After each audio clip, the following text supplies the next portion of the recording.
வணக்கம். புலக்கண்ணின் செய்திகளுக்காக அருள் விநாயகமூர்த்தி. மத்திய கிழக்கின் நெருக்கடி நாளுக்கு நாள் அதிகரித்து வருகிறது. குவைத்தில் உள்ள எண்ணெய் சுத்திகரிப்பு நிலையம் மீது ட்ரோன் தாக்குதல் நடத்தப்பட்டதாக குவைத்திலிருந்து வரும் செய்திகள் உறுதிப்படுத்துகின்றன.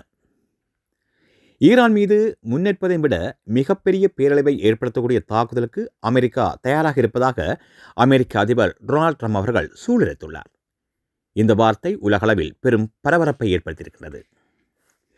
ஈரானின் தென்மேற்கு பகுதியில் அமெரிக்காவின் ஸ்ட்ரைக் ஈகிள் போர் விமானம் ஈரானிய புரட்சிகர படையின் வான் பாதுகாப்பு அணியினால் சுட்டு வீழ்த்தப்பட்டதாக அங்கிருந்து கிடைக்கும் தகவல்கள் உறுதிப்படுத்துகின்றன.